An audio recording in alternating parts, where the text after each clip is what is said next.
Nii, tere siis veel kord ja panin teile juba jutluse pealkirja ilusti seina peale. Tänase sõnumi pealkiri on siis Jumalik logistika ja selle pealkirja ma laenasin Irene käest, kes kunagi jagas meile oma korda läinud päevast ja siis ta iseloomustas seda, et see oli otse kui jumalik logistika ja see termin iseenesest tuli minu jaoks, et jääda. Mulle väga meeldib see ja selle tõttu ma valisin ka täna, mitte just selle tõttu, aga see oli üks hea ja igati sobiv pealkiri meie tänasele jutlusele.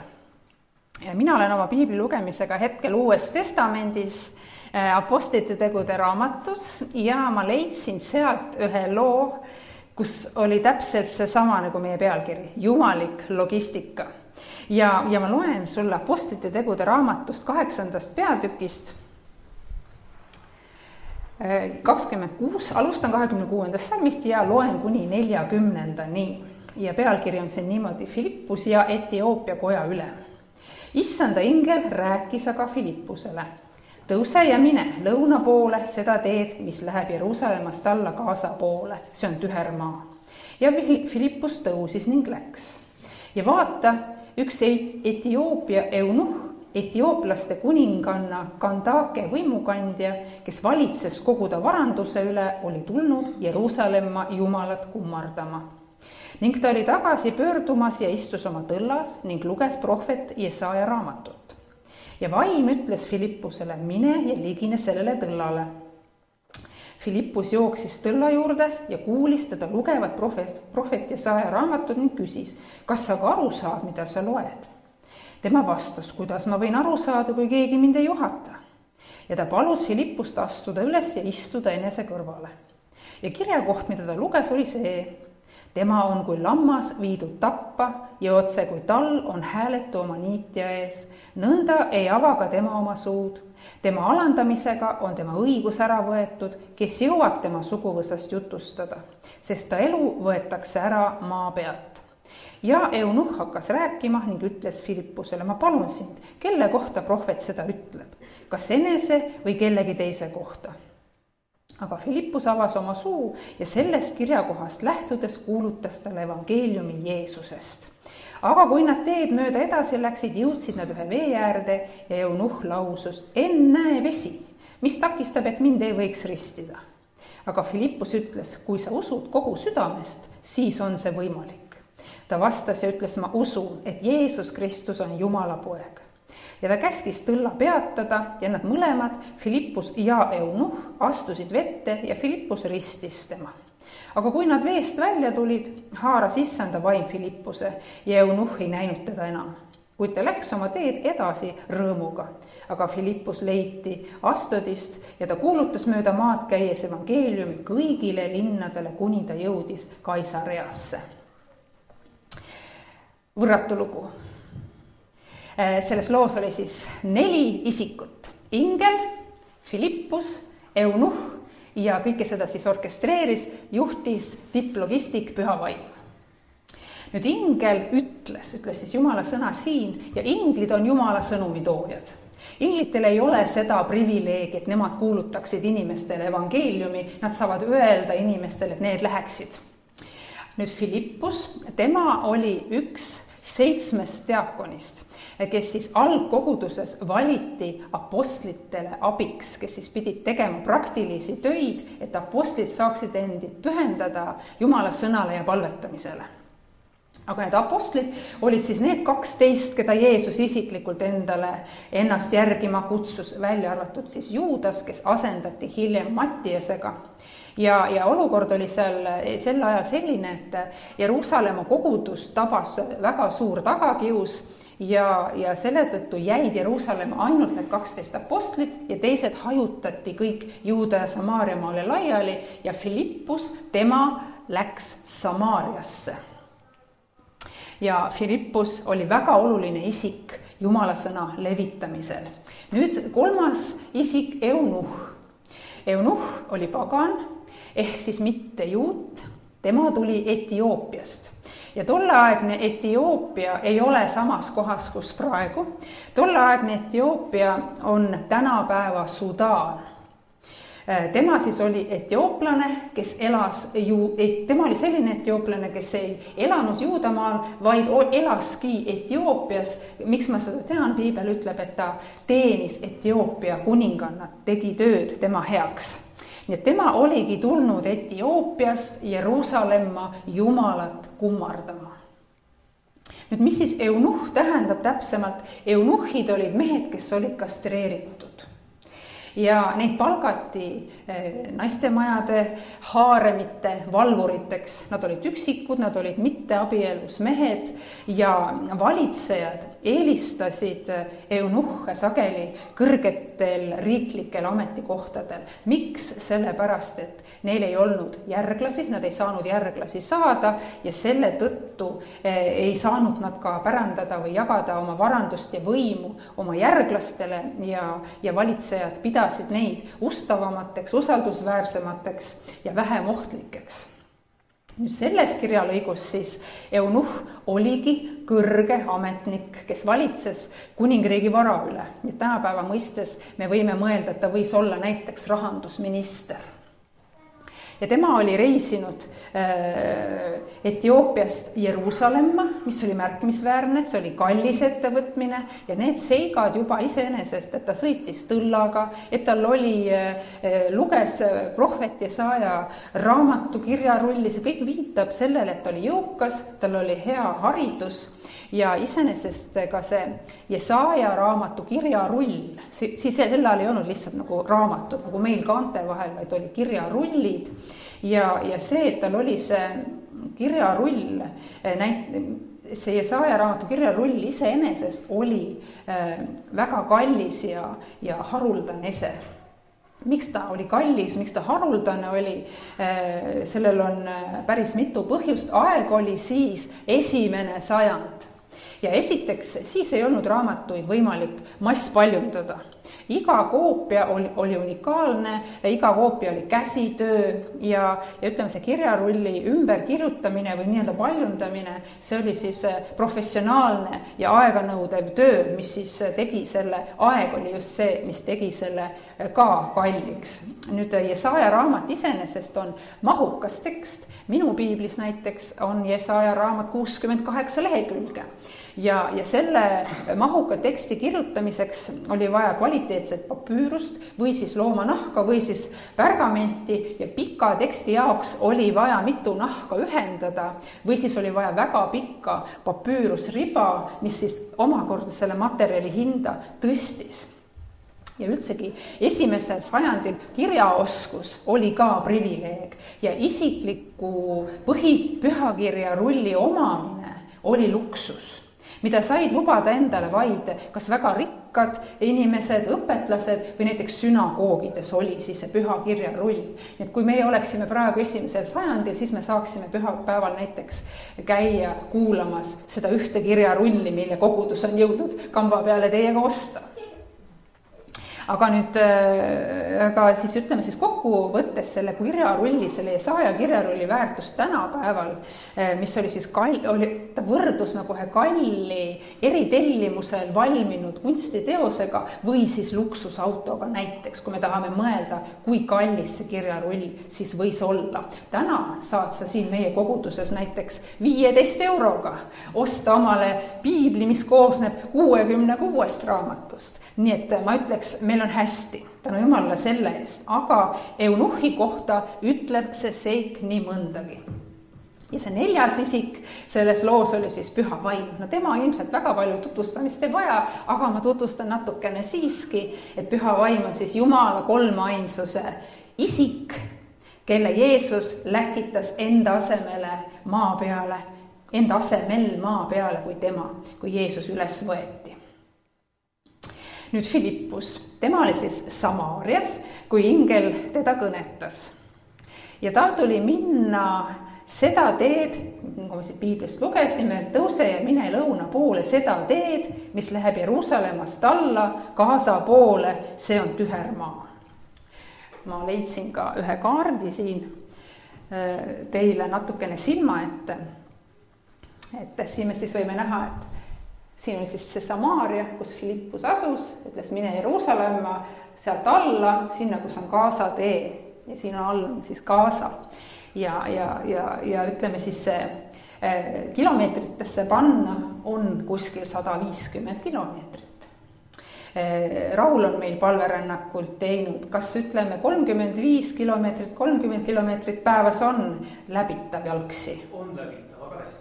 Nii, ütleme, et ta pani ikka täiega, pani siis 30 kilti päevas, umbes 4-5 päeva pidi ta siis seda teekonda kõndima. Ja see kõrbetee või see ühesõnaga see Gaza tühermaa tähendas ka, see oli tuntud kui Gaza kõrbeteena. Nüüd vaatame Eunuhhi, Etioopia Eunuhhi kohta, tema teekond siis Jeruusalemma ja piibli teekond Etioopiast Jeruusalemma oli ligikaudu 2000 kilomeetrit. Et siis see endine Sudaan, eks ole, siin on siis Gaza, seal Jeruusalemm üleval, natuke veel üles on Samaaria ja siis tema hakkas siis siit maalt reisima Jeruusalemma, et Jumalat kummardada. Erinevaid allikaid leidsin, ühed ütlesid, et see Gaza või tähendab see vahemaa Sudaani või endise Etioopia ja Jeruusalemma vahel oli 1500 kilomeetrit, teine allikas ütles, et 2000–3000 kilomeetrit, no paneme siis keskmise umbes 2000 kilomeetrit oli siis teekond Etioopia Eunuhil. Ja tema liikumismarsruut oli siis, nagu ma siin kaardi peal ka näeme tõenäoliselt siis mööda Niiluse kaldaid läbi Egiptuse, sealt edasi Siinai poolsaare kaubateed pidi otse Jeruusalemma. Ja Eunuh oli siis Jeruusalemmas ära käinud ja tagasi teel. Ja Püha Vaim ütles Filippuse, et mine sinna tõlla juurde ja kui ta läks, siis ta kuulis, et Eunuh luges valjusti Jesaja raamatut.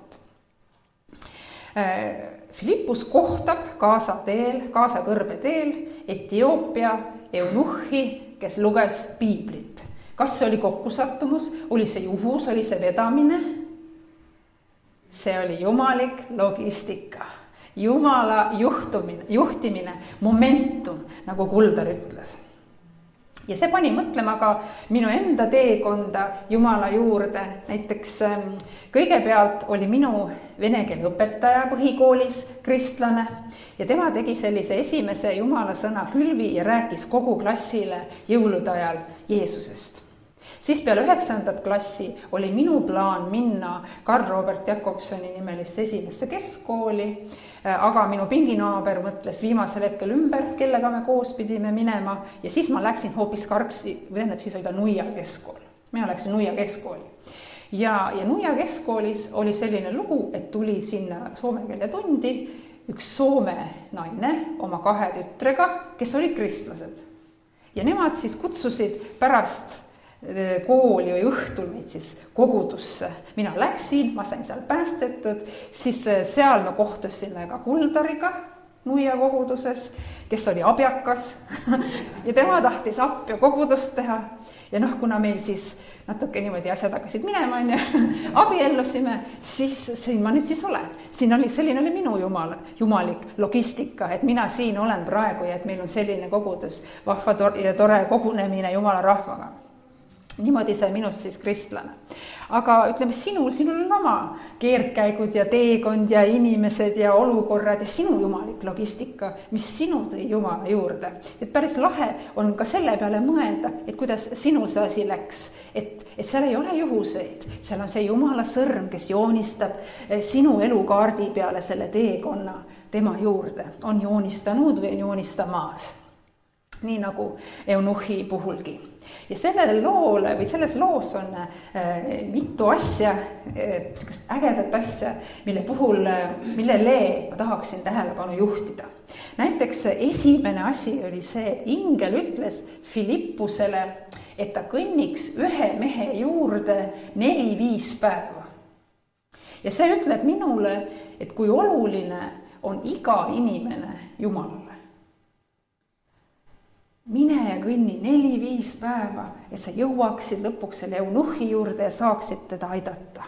Jumalal on iga inimene tähtis. Nii nagu Johannese 3:16 ütleb, et sest nõnda on Jumal maailma armastanud, et ta oma ainusündinud poja on andnud, et ükski, kes temasse usub, ei läheks hukka, vaid et tal oleks igavene elu, et ükski ei hukkuks. Minu arust väga oluline detail. Teine asi, millele ma tahaks tähelepanu veel juhtida, on see, et Jumal läkitas ingli Filippusele ütlema, tõuse ja mine. Filippus tõusis ja läks. Jumalal oli Filippusega väga lihtne. Filippus oli üks lihtne koostööpartner, üks lihtne kaastööline Jumalale. Ja see paneb ka mind ennast läbi uurima, et milline karakter mina olen Jumalale. Kas Jumal ütleb ja ma teen, või Jumal ütleb ja ma ei tee, või Jumal ütleb ja ma teen 20 aasta pärast, või Jumal ütleb ja siis ma mõtlen, et ma teen seda alles surivoodil. Milline karakter ma olen? Kas ma olen kuulekas ja alistuv või olen isepäine? Ja kuidas siis Jumal ütleb? Ta võib öelda ingli kaudu, ta võib öelda teise inimese kaudu, aga peamiselt ütleb ta Jumala sõna kaudu või piibli kaudu. Et kas ma austan seda, mida Jumal mulle piiblis ütleb? Kas ma austan kõike seda, mida Jumal mulle piiblis ütleb, või austan ma valikuliselt seda, mida Jumal mulle piiblis ütleb?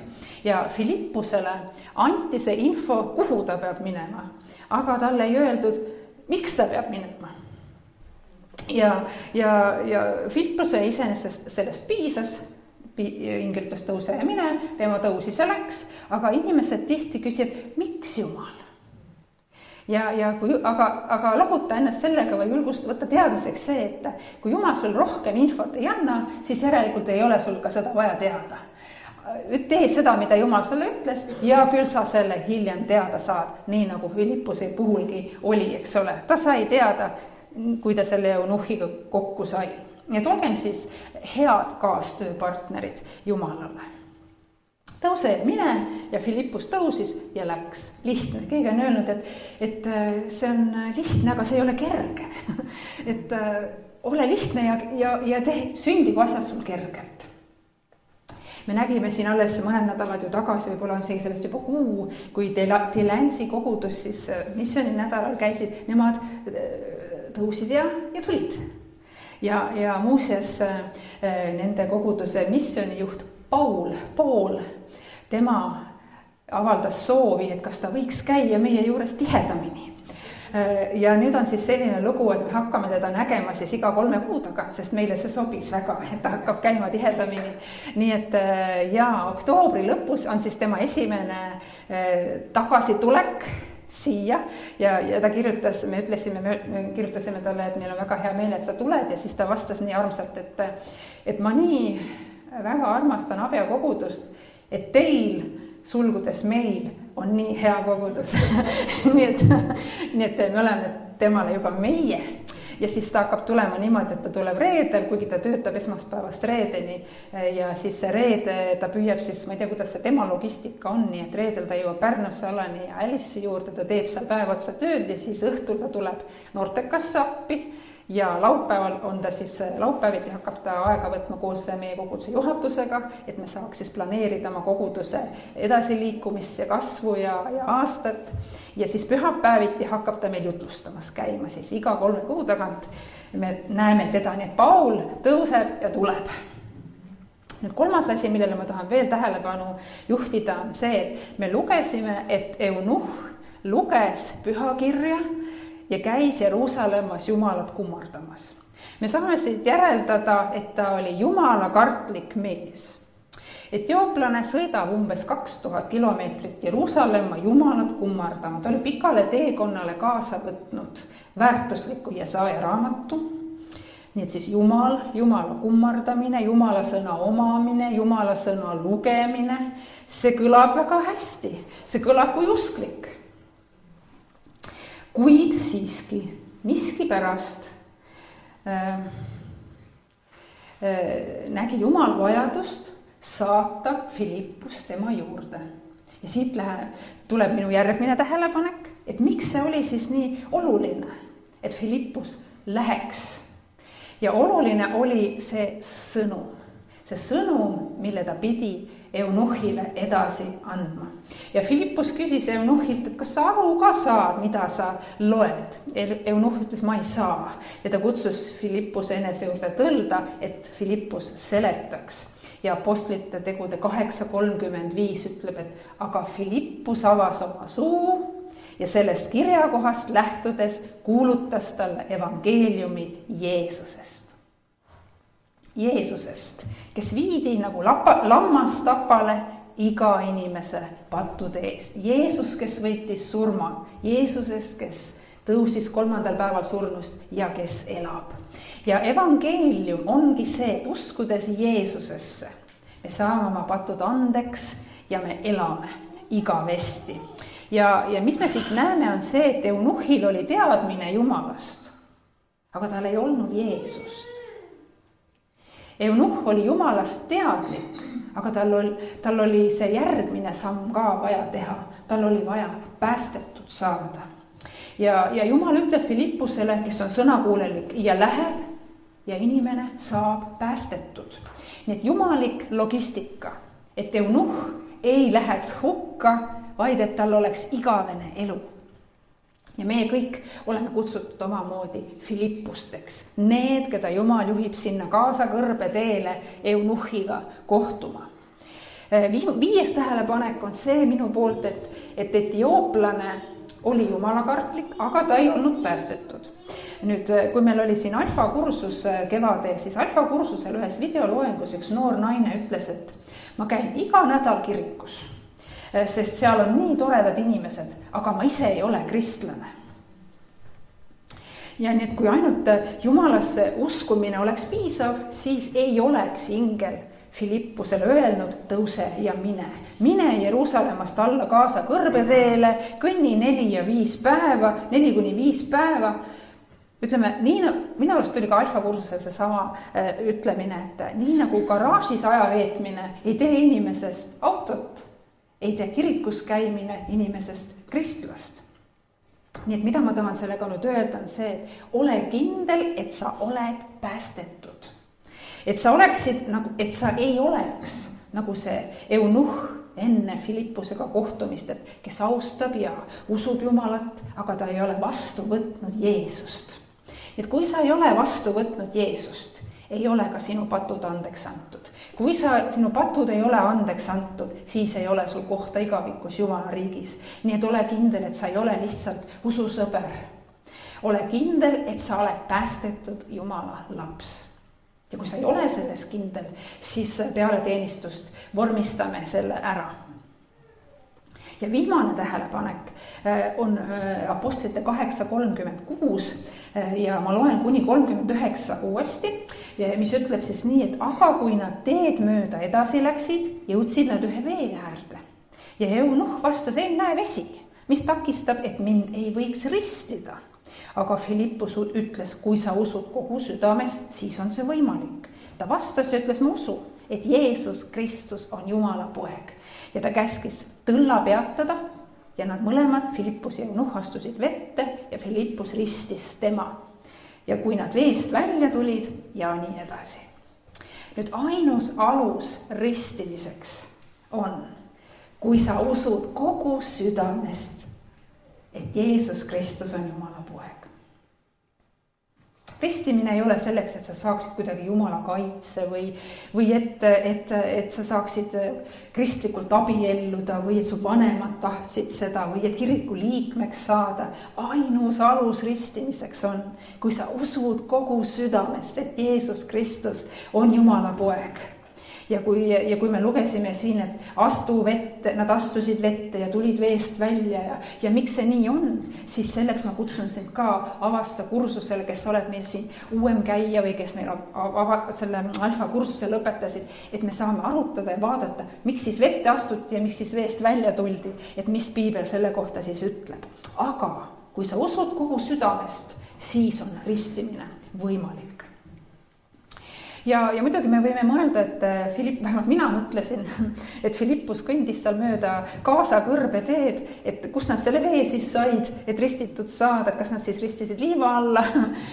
aga siingi on ajaloolased ja arheoloogid välja pakkunud rohkem kui ühe veesilma selle tee ääres. Nii et see oli võimalik küll. Ja piibel ütleb veel meile seda, et etiooplane läks teed edasi rõõmuga. Nüüd mõtle sellele, et kui ta oma kodumaale päästetud kristlasena tagasi jõuab, mis siis saab, mis siis sai. Ja ka siin muuseas ajalugu ei vaiki. Ma leidsin, et teoloog, piiskop ja kirikuisa Leon Irenaeus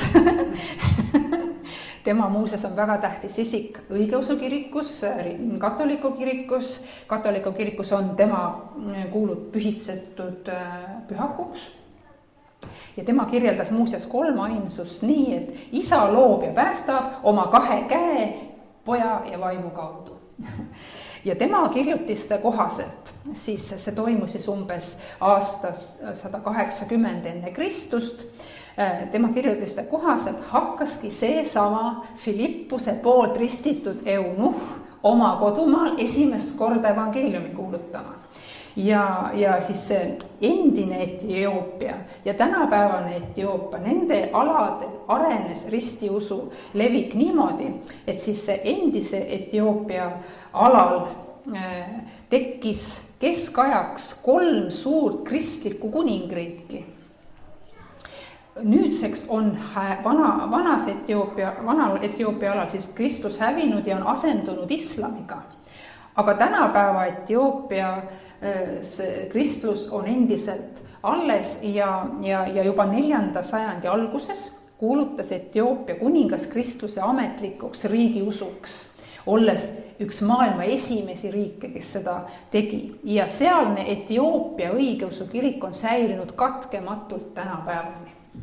Nüüd sellel, et Philippus tõusis ja läks, olid võimsad tagajärjed. Nii et sellest sai tegelikult alguspunkt ristiusu levimisele Aafrika mandril. Ja Jumala sõna siin ütles veel, et kui nad siis veest välja tulid, haaras issanda vaim Philippuse ja eunuh ei näinud teda enam. See väike kirjalõik on lihtsalt täis pakitud nii ägedaid fakte ja siis ma panen sulle korra tagasi siia selle eelmise kaardi. Piibel ütleb siin, et Philippus leiti Astodist ja siin on siis see Astod, et siin kandis kuskil nad siis toimus see ristimine ja siin on siis see Astod, kus siis Philippus leiti ja ma vaatasin siis, et kui kaugel see Astod siis sellest paigast enam-vähem võis olla, kus ta üles siis võeti, kus siis see tema jumalik liikumine toimus, et umbes 30–65 kilomeetrit eemalt siis leiti äkki Philippus. Et Jumal tegi sellise ägeda triki, selline jumalik logistika oli ka seal. Nii et kõik need sündmused kokku, see ei olnud juhus. See oli jumalik logistika. See oli Jumala plaan. Ja kõigil selles Jumala plaanis oli oma roll. Philippuse roll oli olla kuulekas ja olla see, keda Jumal saab saata sinna, kuhu vaja. Ja ma usun, et igaüks meist siin täna sai mingisuguse iva endale, sai midagi, mille üle võib-olla tasub pikemalt mõelda ja ma kutsun üles sind, et olgem kuulekad Jumalale ja jumalikule logistikale, Jumala plaanile, siis saavad olema sellel võimsad tagajärjed. Aamen.